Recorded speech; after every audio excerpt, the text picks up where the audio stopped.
Je vais raconter une histoire qui s'est passée. J'étais à côté de Rav Israël, et donc les gens, on les recevait le mardi, le jeudi et le dimanche, et le lundi et le mercredi, c'était plutôt des questions par téléphone. Il y a une famille qui appelle, qui sont des érudits, des Talmidei Chachamim, et ils disent voilà, notre père et se sent vraiment très très mal, on voudra appeler les pompiers. Notre père est âgé, on va appeler les pompiers, le SAMU, l'amener à l'hôpital, c'est super grave. Et bien sûr, le Rav, il demande plein d'informations sur l'état de la personne, du père, et le Rav dit non, vous appelez pas le SAMU. Et les gens, ils sont quand même choqués. Et pourquoi? Le Rav dit parce qu'il est en train d'agoniser. Et on n'a pas le droit de bouger quelqu'un qui est en train d'agoniser, parce que quelqu'un qui est en train d'agoniser, chas v'shalom, vous le bougez un tout petit peu, il peut mourir. Et après, kaviachol, comme si c'est la personne qui l'a poussé, même bouger un peu, le mettre sur une civière, ça peut le faire mourir. Et donc, toute sa vie, la personne, elle va se rapprocher d'avoir, quelque sorte, précipité sa mort. Bon, on raccroche, au bout d'un moment, la famille, elle n'en peut plus, parce qu'elle voit son père qui est très très grave.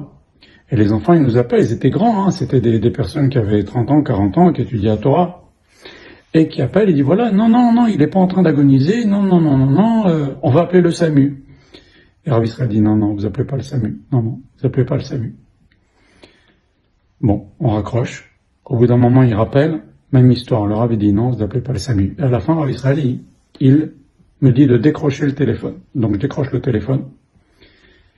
Et finalement, cette personne-là, dans quelques minutes qui a suivi, est décédée. De toute façon, le Rav a bien vu qu'elle était en train d'agoniser, mais heureusement qu'ils ont écouté le Rav, parce que s'ils avaient appelé le SAMU serait arrivé, il aurait bougé un tout petit peu, et ils auraient eu sur leur conscience d'avoir précipité la mort de leur père, chas v'shalom.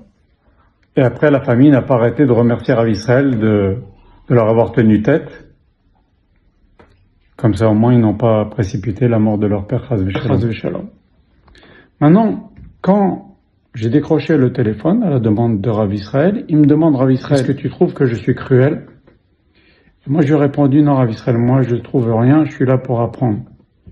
Et en fait, Rav Israël, il a été très chacham, très fort de décrocher le téléphone comme ça. Ces gens-là, ils en restent là sur la réponse du Rav et ils font pas de manœuvres qui vont précipiter la mort de leur père, chas v'shalom.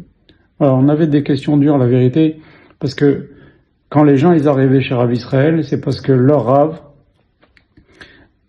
il leur avait dit, c'est trop dur pour moi, va voir Rav Israël.